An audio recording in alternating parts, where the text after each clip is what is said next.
नमस्कार, मैं हूं राजीव शर्मा और आप देख रहे हैं स्वामी न्यूज के लंच टाइम बुलेटिन में आपका स्वागत है। आइए देखते हैं अभी तक की खास और अहम खबरें। पिछले दिनों भीख मांग रहे दो युवकों के साथ हुई मारपीट मामले में पुलिस ने पीड़ितों को आज न्यायालय में पेश किया। इस खबर को स्वामी न्यूज लाइव कार्यक्रम के माध्यम से दिखाया गया। अभी कुछ दिन पहले रामगंज थाना क्षेत्र के एक व्यक्ति समुदाय के नाम से जो भीख मांग रहे थे कुछ लोग, उनके साथ कुछ लोगों ने मारपीट की थी, जिसमें पुलिस ने लगभग 5 लोगों को धारा 151 में गिरफ्तार भी किया था। और उसके बाद ये मामला काफ़ी तेज़ी से गर्मा गया था। उसी को लेकर आज पुलिस ने जो पीड़ित परिवार है जिसके साथ मारपीट हुई थी, उस परिवार को ढूंढने की कोशिश करी थी काफ़ी।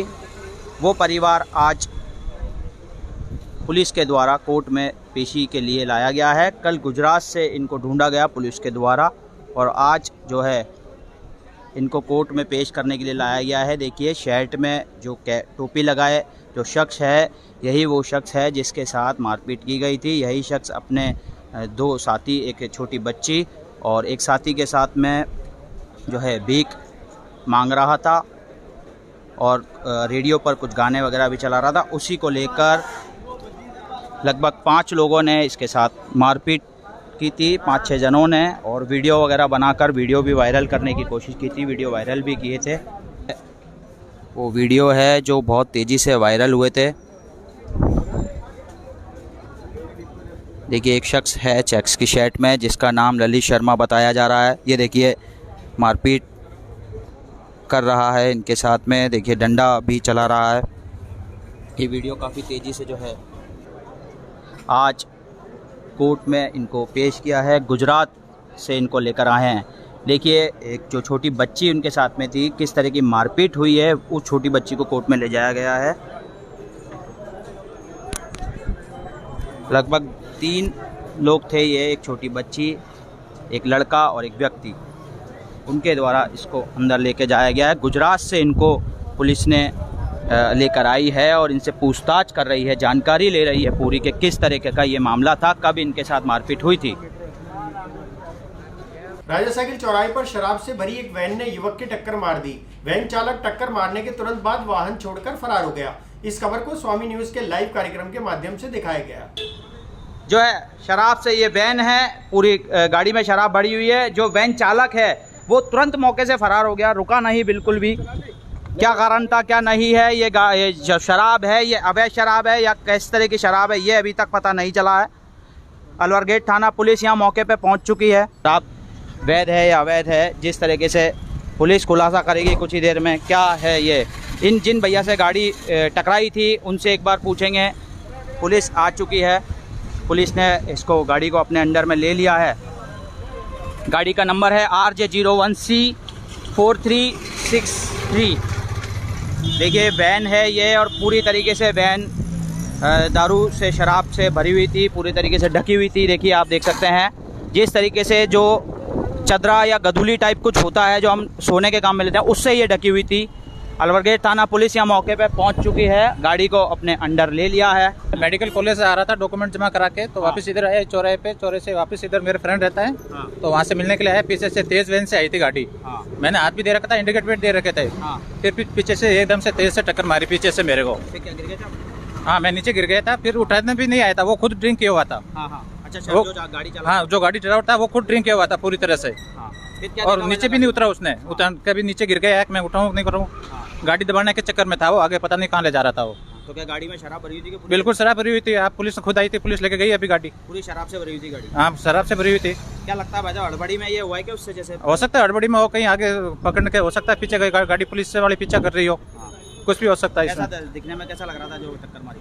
वो कौन बोल रहा हूँ ना, एकदम से ड्रिंक किया हुआ था पूरी तरह से, वो खुद ही हड़बड़ा गया था। अखिल भारतीय ग्राहक पंचायत की मांग पर भारत सरकार द्वारा स्वर्ण आभूषण को हॉलमार्क प्रमाणित कराकर बेचने के फैसले को अनिवार्य किए जाने को लेकर ग्राहक पंचायत संस्था के पदाधिकारियों ने सरकार का आभार प्रकट किया।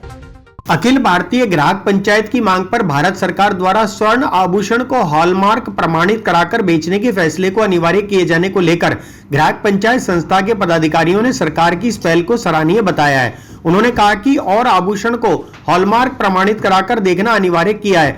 ग्राहकों की शुद्धता की गारंटी मिलेगी और उनका शोषण नहीं होगा। वहीं दूसरी ओर बीते दिनों सर्राफा व्यापारियों ने सरकार के इस फैसले का विरोध करते हुए देशव्यापी विरोध प्रदर्शन किया था। अखिल भारतीय ग्राहक पंचायत की मांग पर भारत सरकार द्वारा स्वर्ण आभूषण को हॉलमार्क प्रमाणित कराकर बेचान किया अनिवार्य है। अखिल भारतीय ग्राहक पंचायत की मांग को स्वीकार करते हुए भारत सरकार ने 130 करोड़ देशवासियों के हित को ध्यान में रखते हुए दिनांक 16 जून 2021 से देश के 256 जिलों में स्वर्ण आभूषण को हॉलमार्क प्रमाणित कराकर बेचान किया अनिवार्य है, जिससे ग्राहकों को शुद्धता की पूरी गारंटी मिल सके तथा उनका शोषण न हो।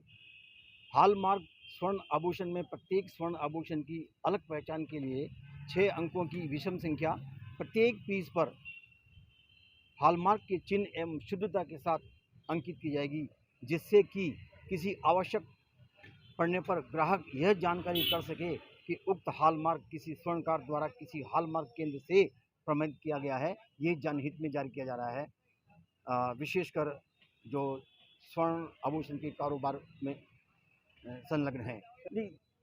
कुल मिलाकर बात ये है कि ये जनहित के लिए सबको मानना ही पड़ेगा, अनिवार्य है ये, और इसके लिए अधिनियम भी जारी किया गया है। ये 130 करोड़ देशवासियों के हित की बात है, तो मानना ही पड़ेगा उनको। इसमें किसी का कोई अहित नहीं है।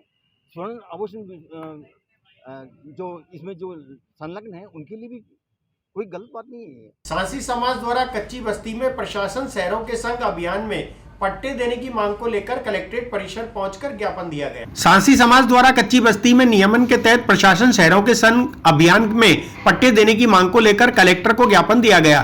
साथ ही सांसी समाज के लोगों ने नवजीवन योजना के तहत प्रशिक्षण दिलाकर रोजगार उपलब्ध कराने की भी मांग की।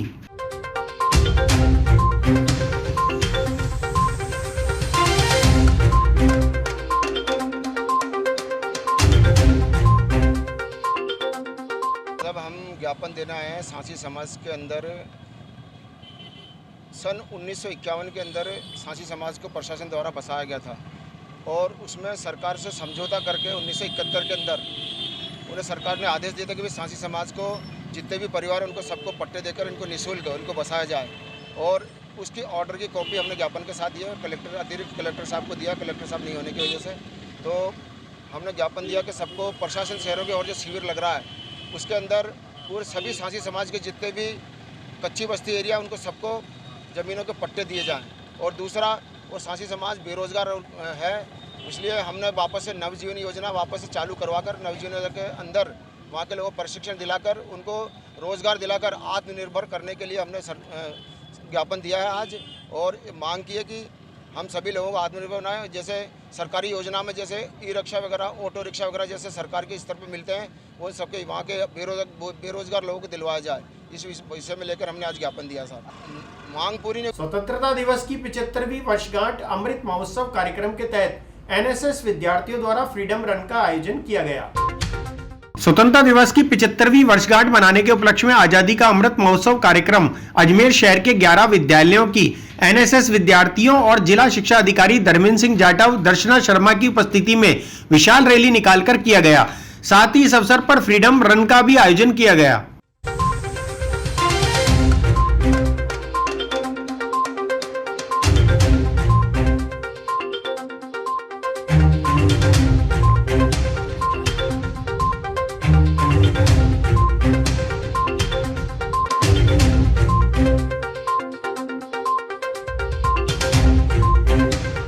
आज़ादी का अमृत महोत्सव कार्यक्रम संपूर्ण भारतवर्ष में पूरे उत्साह और उल्लास के साथ मनाया जा रहा है। हम आज़ादी की 75वीं वर्षगांठ पूरे वर्ष पर्यंत मनाएंगे। केंद्र सरकार और राज्य सरकार की मंशा के अनुसार सत्र पर्यंत अमृत महोत्सव के कार्यक्रम होंगे। उसी श्रृंखला में आज केंद्र सरकार द्वारा जारी निर्देशों की पालना में हमारे जो स्वयंसेवक हैं एनएसएस के राष्ट्रीय सेवा योजना के स्वयंसेवक अजमेर शहर के, वे सभी यहाँ एकत्रित होकर फ्रीडम रन का आयोजन उनके लिए किया गया है। अजमेर शहर के 11 विद्यालयों के लगभग औसतन 15 से 20 कैंडिडेट वो यहाँ उपस्थित हैं और उन्होंने यहाँ फ्रीडम रन में भाग लेकर भारत की एकता और अखंडता हमेशा बनी रहे, भारत की स्वतंत्रता बरकरार रहे और देश की लिए देश प्रेम का जज्बा हम सभी विद्यार्थियों में जगे, इस भाव को लेकर इस फ्रीडम रन का आयोजन हुआ और बहुत समय बाद बच्चे आज एक ऐसे ऐतिहासिक कार्यक्रम में शामिल हुए हैं। उन्हें बहुत गर्व महसूस हो रहा है कि वो आज़ादी का अमृत महोत्सव मनाने के लिए इकट्ठे हुए हैं। यह फ्रीडम रन आना सागर चौपाटी, पुरानी चौपाटी से प्रारंभ होकर और अर्बन हाट तक गतिमान होगी। लगा के सबको जागरूक किया है। हमारी यही आशा है कि सभी इस आज़ादी को ऐसे ही बनाते रहें। और आज हमने आज़ादी के अमृत महोत्सव पे हमने नारे लगाए हैं और हम सावित्री स्कूल की छात्राएं और हमने फिट इंडिया रैली निकाली है पुरानी चौपाटी से अर्बन हाट तक। मैं सावित्री स्कूल NSS की छात्रा हूँ। यहाँ आज़ादी का अमृत महोत्सव के 75वीं वर्षगांठ के अनुसार हमने पुरानी चौपाटी से लेकर अर्बन हाट तक रैली निकाली है, फिट इंडिया कैंप रैली। इससे ये संदेश मिला है, आज़ादी का संदेश मिला है, ये पीछे आज़ादी का संदेश मिला है, जिससे कि यहाँ बहुत सारी स्कूल एकत्रित हुई है। विजयनगर निवासी पीड़ित महिला ने कलेक्ट्रेट पहुंचकर परिवार सहित इच्छा मृत्यु की मांग की। महिला ने बताया कि दबंग लोगों द्वारा उससे मकान छीनकर उसको बेघर कर दिया गया है। विजयनगर निवासी महिला ने कलेक्ट्रेट पहुंचकर परिवार सहित इच्छा मृत्यु की मांग की। महिला ने जानकारी देते हुए बताया कि उसने मकान खरीदा था और मकान खरीदने के बाद मकान के मालिक द्वारा उससे कागजात छीन ले गए और उसे उस मकान से बाहर निकाल दिया गया है। इसके कारण पूरा परिवार दहशत में जीवन जी रहा है। इसलिए महिला ने प्रशासन से मदद की गुहार लगाई, अन्यथा इच्छा मृत्यु की मांग रखी।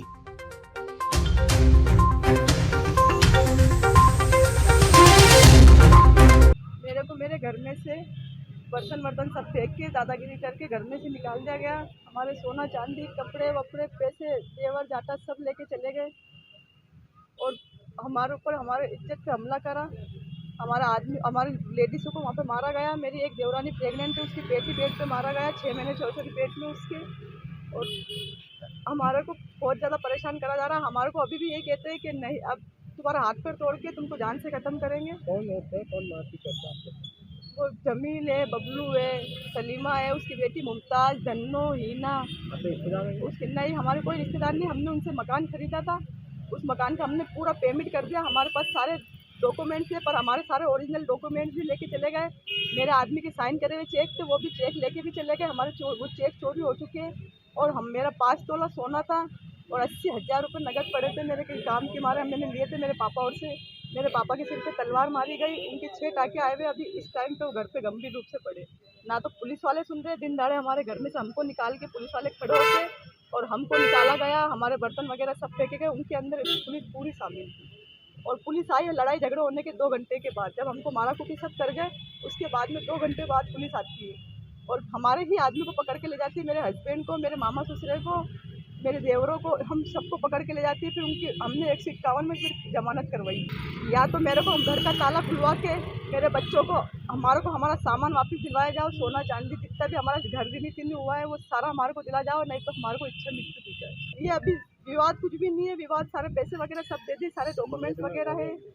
उनकी नियत में खराबी आ गई है, बेईमानी आ गई। पुलिस वालों को पैसा खिला के उन्होंने ऐसा काम करा। वार्ड 49 के क्षेत्रवासियों ने पार्षद के नेतृत्व में कच्ची बस्ती के तहत वितरित होने वाले पट्टों के लिए सर्वे कराने की बात कही और जरूरतमंदों को पट्टे आवंटित करने की मांग भी रखी। वार्ड 49 के क्षेत्रवासियों ने पार्षद के नेतृत्व में कलेक्ट्रेट पहुंचकर कच्ची बस्ती के तहत आयोजित होने वाले प्रशासन शहरों के संग अभियान में पट्टे देने की मांग की। साथ ही पार्षद ने कहा कि प्रशासन को आकर सर्वे करना चाहिए ताकि जरूरतमंदों को पट्टे आवंटित हो सकें।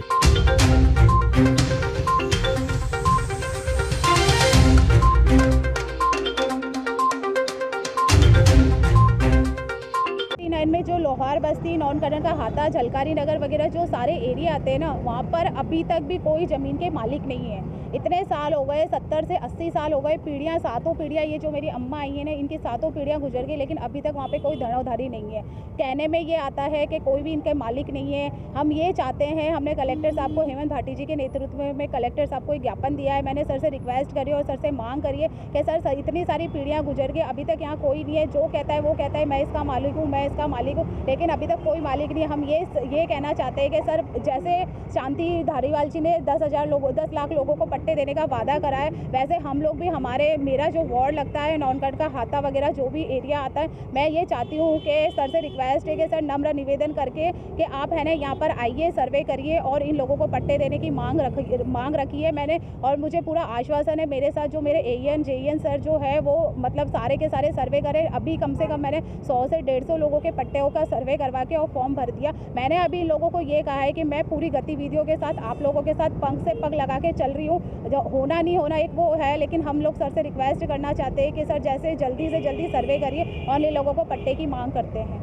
अभी जो दैनिक नवज्योति और भास्कर अखबार में कम से कम 1 महीने से ये चल रहा है कि आपको पट्टे देने का वादा किया जा रहा है। सर ने मेरे साथ पूरा सर्वे करा है, उसमें कल ही मैंने दैनिक नवज्योति में देखा कि पट्टों का पूरा विवरण हुआ है और मेरा जो नॉनकट का हाता है उसमें भी आया। चाहे वो नगर निगम की ज़मीन हो, चाहे वो एडीए की ज़मीन हो, हम तो कलेक्टर साहब से पूरी मांग करते हैं कि इनका कोई भी मालिक नहीं है, आप तो इनको जल्दी से जल्दी पट्टे करवाइए और सर्वे करिए। स्वामी न्यूज के योगा व स्वास्थ्य कार्यक्रम में योगाचार्य हेमंत द्वारा कमजोर व्यक्तियों को वजन बढ़ाने के लिए योगासन और प्राणायाम की जानकारी दी गई। आज के सत्र को लेने के लिए मैं सब दर्शकों को कहूं कि आज दुबलेपन से कैसे मुक्ति पाएं, वजन बढ़ाने के लिए योग, कैसी योगिक क्रियाएं हो। वजन घटाने के लिए तो हमने बहुत सेशन किए, लेकिन वजन बढ़ाने के और लेकर के इस समस्या को लेकर के भी बहुत सारे लड़के लड़कियां हों, चाहे बड़ी बड़ी उम्र वाले भी हों, वो परेशान रहते हैं कि वजन कैसे बढ़े, कौन कौन सी चीजें ऐसी की जाए। चुनिंदा हाथ यहाँ पीछे टिका दीजिए।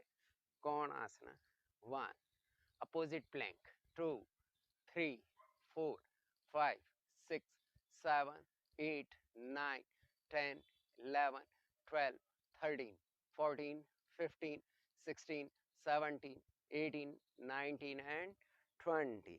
आराम से। इसी के साथ एक बटरफ्लाई अभ्यास क्या करता है, हाजमे को दुरुस्त करता है।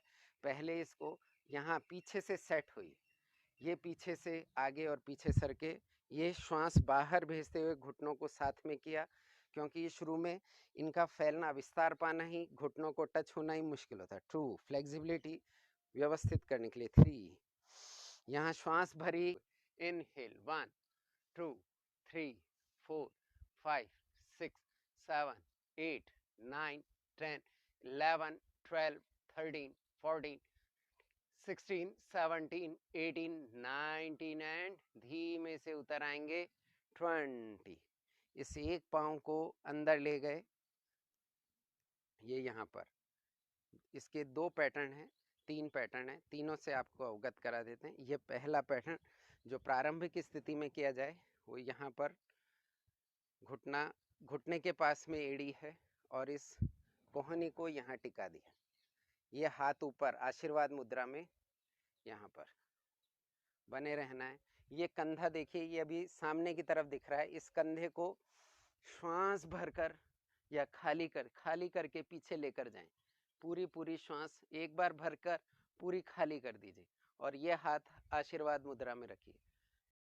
सामने की तरफ चले जाना है, फिर से रुकना है, बार बार रुकना है, ना भी खाली। ये कोहनियाँ टिकाने का प्रयास करना है और रुके रहना है। 3, 4, 5, 6, 30, 32, 33। सबसे पहले वाइब्रेशन आएगा बॉडी में, थोड़ी देर हम वहाँ रुके रहेंगे, कंपन होगा, उस दर्द को झेल लेंगे। श्वासों पर ध्यान दीजिए। 36, 37, 38। बने रहना है यहीं पर, छोड़ना नहीं है अभ्यास को, पकड़ के रखिए। पसीना आने दीजिए, धूजने दीजिए, सेट हो जाएगी ये। 45, 46, 47, 48, 49, 50, 52, 53, 54, 55, 57। रुके रहना है। 58, 59। कंटिन्यू कर रहे हैं 1 मिनट और। जब हम पानी भी यदि गैस पे रख दें तो वो रूपांतरित। ब्रश करना पेस्ट करना छोड़ दीजिए। ब्रश तो कर लीजिए, दांत साफ करने हैं, ब्रश कर लीजिए, लेकिन पेस्ट को छोड़ दीजिए। पेस्ट सबसे ज़्यादा तकलीफ दे रहा है, क्योंकि जब हम खाना खाते हैं तो जो स्लाइवा बन रही होती है वो पूरी बन ही नहीं पाती। तो जितनी सारी स्लाइवा एक बार सुबह ही डैमेज हो चुकी होती हैं पेस्ट के साथ में। तो ये पेस्ट सबसे बड़ा दुश्मन है। तो इस पेस्ट को छोड़ दीजिए और मंजन पर आइए, दातून पर आइए। 12 वृक्षों की दातून की जा सकती है। नीम तो 12 महीने किया जा सकता है, सहजना है, देसी बबूल है, अर्जुन है, अशोक है, अमरूद है, अनार है, इसी तरह के और भी जितने भी जिनमें दूध नहीं निकलता हो, और शीशम, दांत मजबूत करना है तो शीशम की दातून की जा सकती है। इसी तरह के 12 वृक्ष बतलाए हैं, तो वो जो हमारे पास उपलब्ध हो उसको कर लेना है। यूट्यूब पे सर्च करते हैं तो पता चलता है इतनी महंगी आती हैं, इस पर ऑनलाइन यदि हम मंगाते हैं तो हमारे पास में उपलब्ध है, उनको करना शुरू करें। आपके ना भी खाली, बस रुके रहिए, 3 महीने बाद जाकर के कुछ परिवर्तन आएगा। पहले दिन से आना शुरू हो जाएगा, लेकिन बड़ा सा परिवर्तन यदि कुछ देखना है, समय दीजिए अपने आप को, सतत चलते रहें, रुके रहें। कोई साधना में जाना चाहें, इसी में रुके रहना है। बच्चे लोग हैं तो हाइट बढ़ेगी, डाइजेशन सिस्टम सुपर अप हो जाएगा, इनको टोन, बॉडी टोन हो जाएगी, जिनको जहाँ शेप देना है शेप आ जाएगा, पूरा परिवर्तन, रूपांतरण। और जब अभ्यास पूर्ण होगा तो हल्कापन महसूस होगा। करवट लेकर लेटे, ने यहाँ पर सेतु बंध में आए, और ये एक पाँव और ये दूसरा पाँव, ये अभी मैं बिना सहारे किया। जिन लोगों को प्रैक्टिस नहीं है वो कुर्सी, सोफ़ा, मुड्डा, दीवार, इनका सहारा लेकर कंबल को गोल बनाकर और यहाँ पर रुके रह सकते हैं। 11, 12, 13, 14, 16, 17, 18, 20, 21, 23, 24, 26, 27, 29, 30, 31, 33, 34, 36, 37, 39, 40, 41, 43, 44, 46। थोड़े से भाग में आपको दिखा देते हैं कि कैसे एक पत्ते में इसका प्रयोग कर सकते हैं।